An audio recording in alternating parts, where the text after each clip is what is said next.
Hello, and welcome to episode 29 of the Brain Cancer Podcast. In this episode, I want to do our April news recap update episode, as well as talk about a couple other things that have been going on in my life. Before we get into the actual news articles, if you've been following the page on Facebook at facebook.com/braincancerpodcast, you would see that my brother decided to do a charity bike ride for the Building a Cure for Brain Cancer Foundation that a good friend of mine who had passed away from a brain tumor last year had started for the purpose of raising money to provide Lego sets for children and young adults going through brain cancer treatment. He rode from London to Paris with two other people over the course of 2 days. I don't have the final dollar amount raised yet, but as soon as I do have it, I will be posting it on the Facebook page. So make sure you follow the page there. In my life, I'm still just right now waiting until next month, I believe, for my next MRI. Hopefully we'll have some good news from that, which I will definitely keep you all updated on. But right now, I'm just on essentially the wait and hope for lots of good scans plan. I definitely like the sound of that. Hope for good scans plan.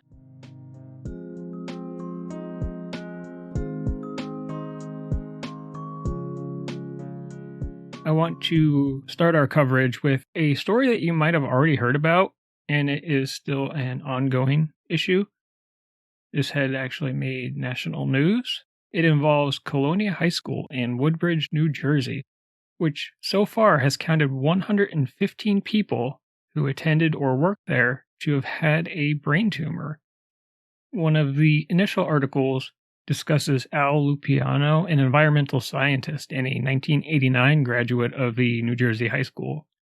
He began investigating Colonia High School in Woodbridge when he realized many others with ties to the school suffered the rare brain tumors just like he did 20 years ago. Today he still suffers lingering effects. Quote, I started doing some research, and the 3 became 5, the 5 became 7, and the 7 became 15. The list, which now totals 115 people who had either malignant or benign brain tumors. And as most people know, I believe there's no such thing as a benign brain tumor. Even a low grade 1 or a grade 2 tumor can progress to a higher grade or aggressive tumor. And anytime there's anything putting pressure on your brain or from inside your brain, that's not a good thing. You can still function 100% with a relatively low grade tumor, but there's no guarantee that it won't progress over the years or very, very slowly grow into a larger benign tumor, thus putting more pressure on your brain, or progress to a higher grade tumor like a grade 3 or a grade 4. Last year, his sister, also an alumna of Colonia High, was diagnosed with a primary brain tumor, a glioblastoma. 2 hours later, we received information that my wife also had a primary brain tumor. His wife graduated in 1991.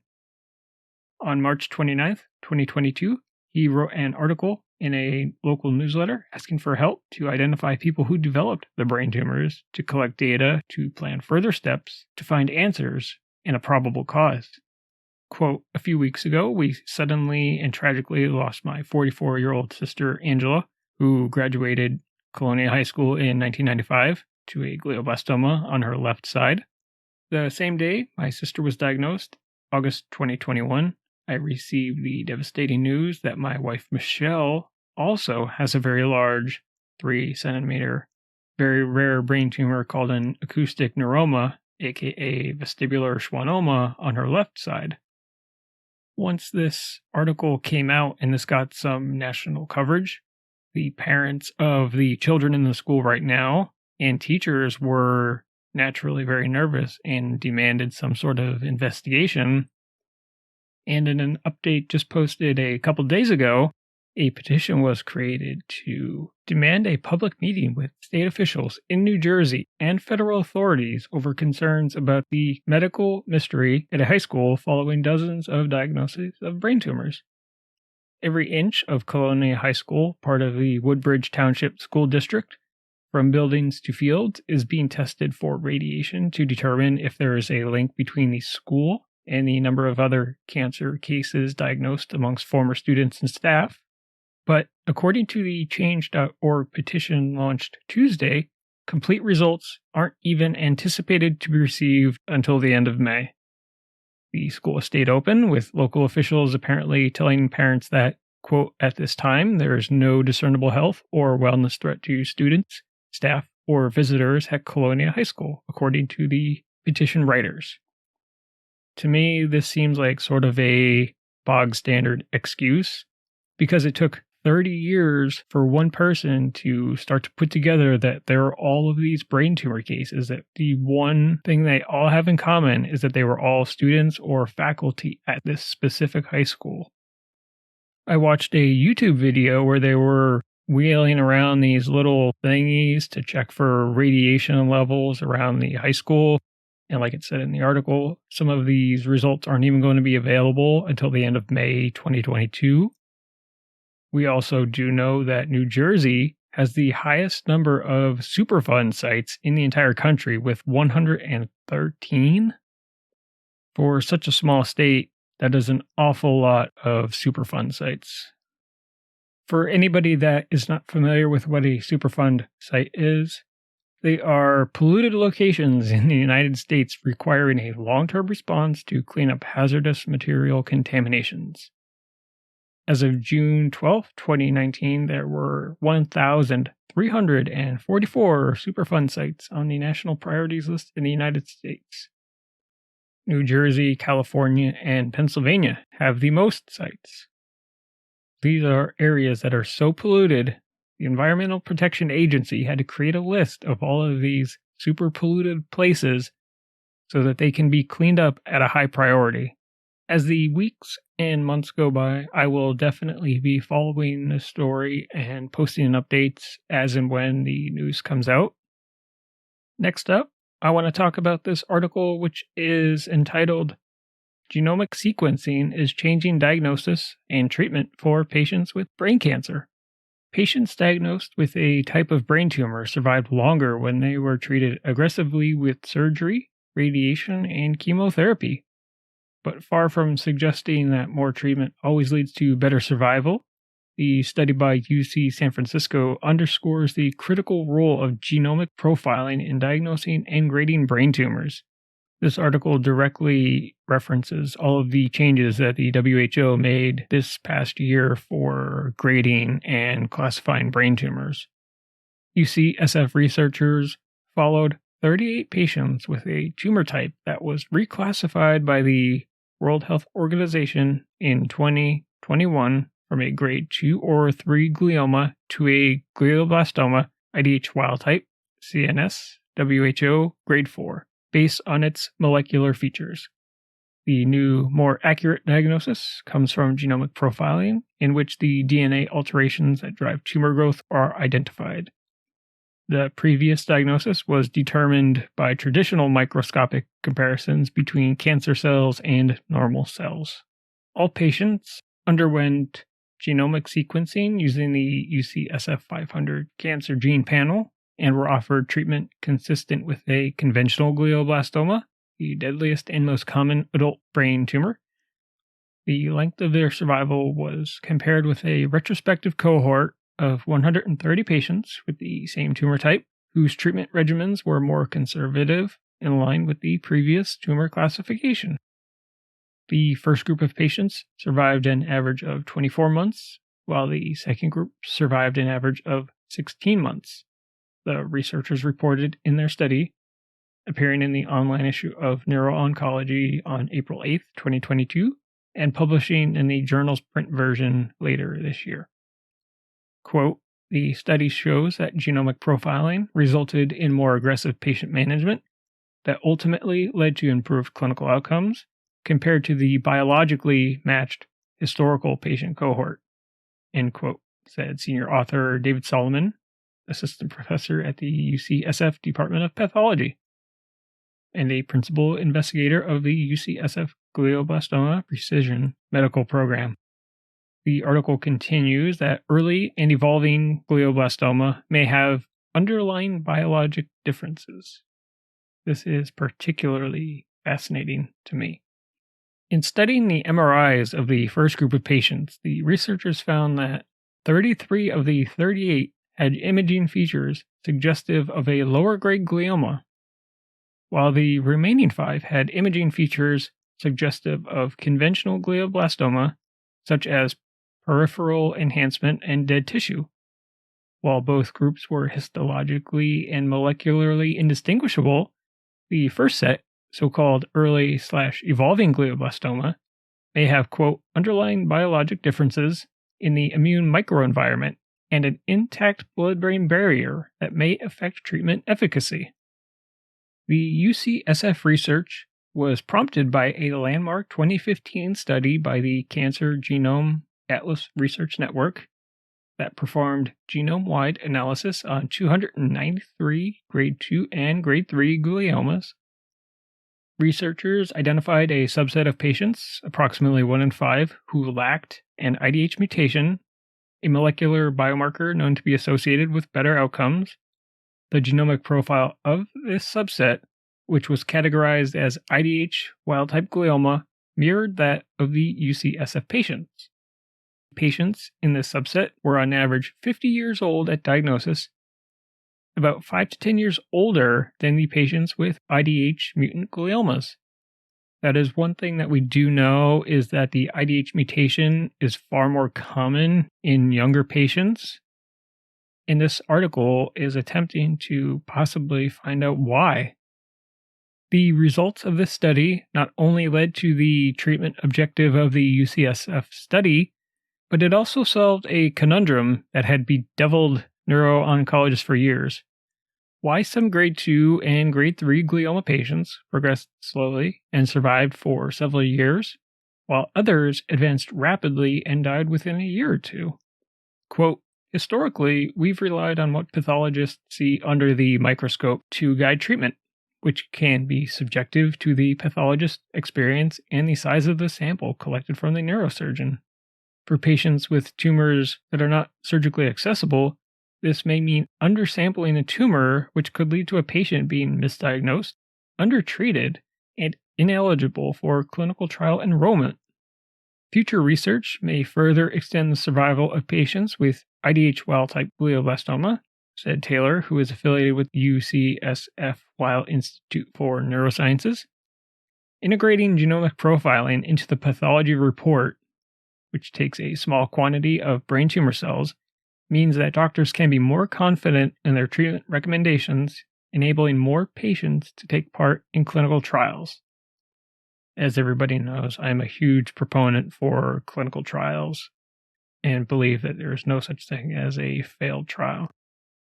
When the UCSF 500 Cancer Gene Panel was first implemented in 2015, around 5 to 10% of patients had to have their pathological diagnoses amended following genomic testing, Solomon said. In pediatrics, the figure was even higher, affecting 6 of the first 31 patients who were tested, according to a 2016 study. Today, genomic sequencing is routinely carried out for all adult and pediatric brain tumors at UCSF to ensure accurate diagnosis and optimal care. It is usually covered by both private and public insurers. This is one of the best parts of the updated 2021 WHO guidelines, is that pathology results directly guide your diagnosis. Here is a new study that came out in April, which is also pretty fascinating, and it is related to glioblastomas. The headline is, CRISPR Nanocapsule Limits Growth of Aggressive Brain Tumors in Mice. Now, this is a mice study, and there's a long, long way to go before this would make it to any sort of approved or standard treatment. This was only a mouse model, and it would still have to go through lots of clinical trials before it would be some sort of approved treatment. A nanocapsule that delivers the gene editing tool CRISPR to the brain could be used to treat one of the most aggressive forms of brain cancer called glioblastoma. In tests of mouse models of the condition, the technique halted tumor growth and extended lifespan. CRISPR is a tool for adding, removing, or altering genetic material inside cells and has great promise for treating some conditions. It is accurate and cheap compared to other gene editing methods, but it is currently difficult to use in the brain. Most methods for targeting the brain involve either direct injection into brain tissue or inserting CRISPR into non-disease causing viruses and then injecting these into the bloodstream. These methods do have significant drawbacks, including potential injury to brain tissue, or in the case of viruses, difficulty in pinpointing delivery, meaning there is an increased risk of serious side effects such as unintended genetic mutations. Nobody wants to have their brain cancer treatment give them some other type of brain cancer while possibly not even affecting the first type of brain cancer. By packaging CRISPR in specially designed nanocapsules, tiny non-toxic polymer bubbles, researchers have been able to address these problems elsewhere in the body, but there have been challenges using this technique in the brain. That is largely because it is hard to get past the blood-brain barrier. Blood vessels in the brain that are less porous, and they restrict what can and cannot enter the brain. Like I've mentioned before, this is the best thing that we have about our brain, as well as the most difficult thing to get around for treating problems within our brain.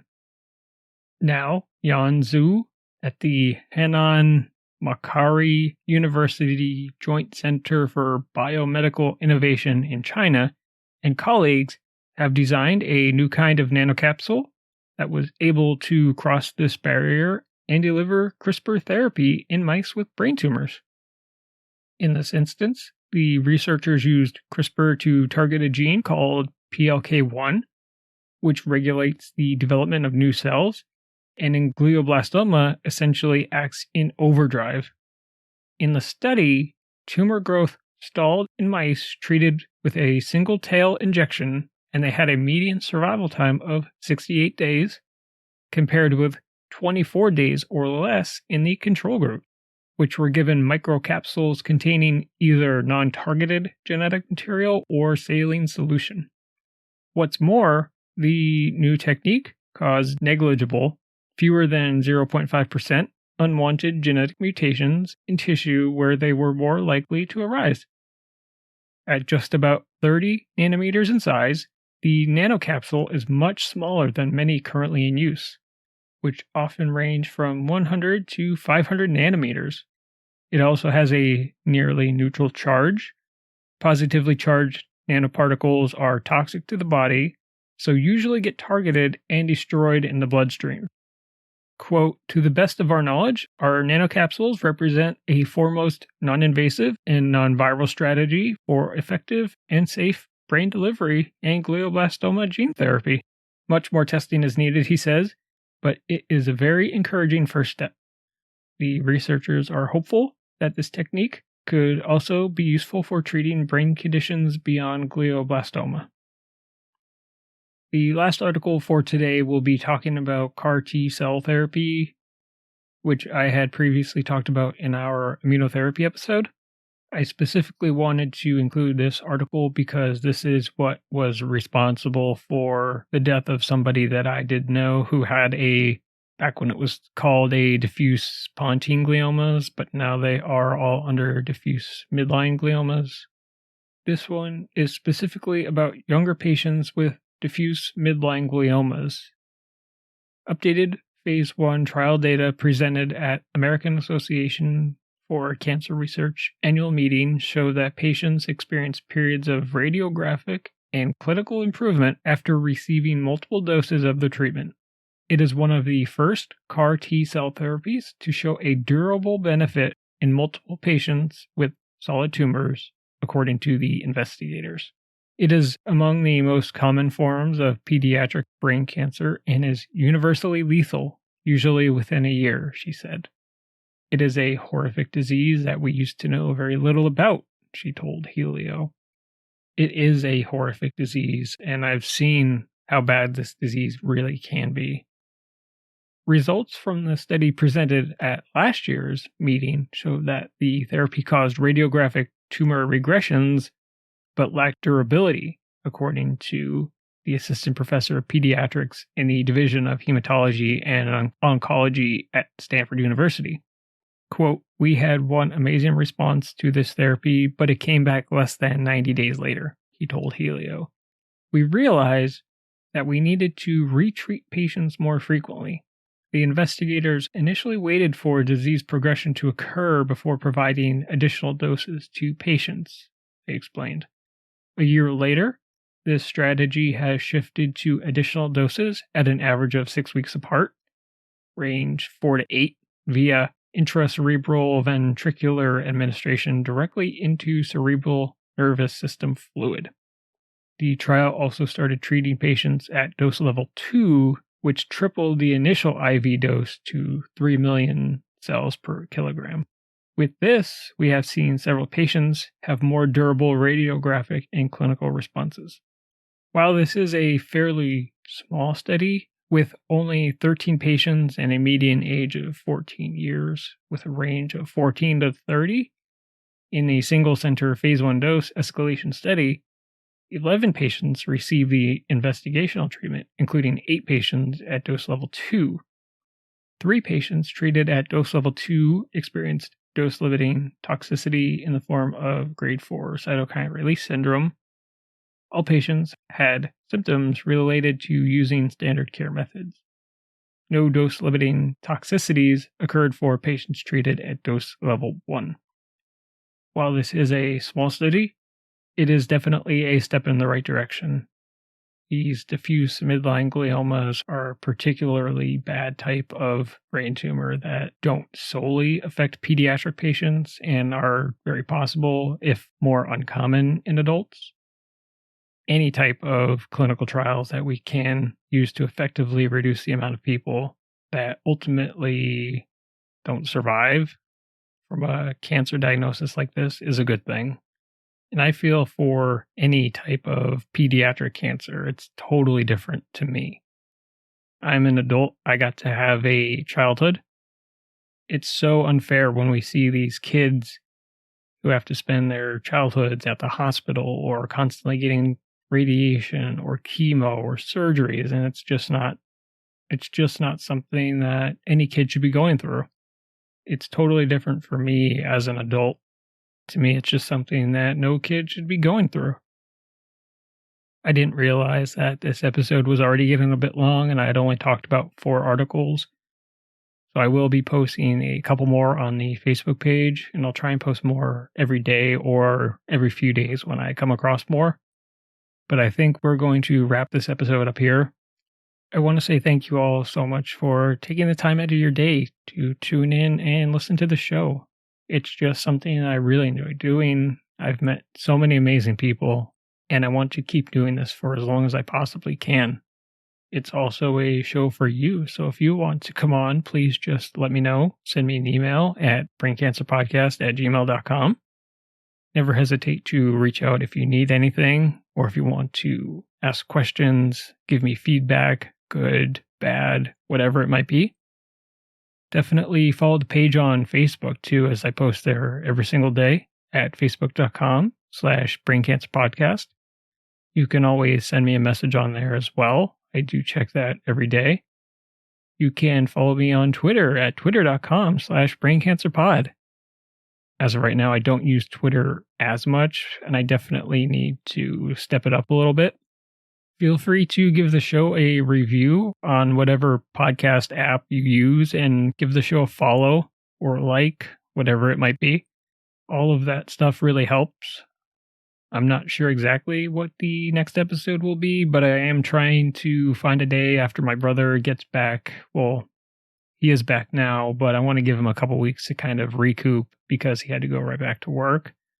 I do want to get an interview with him, asking him about why he chose what he did, how his experience went, both going over there during the ride and then finishing up and coming home.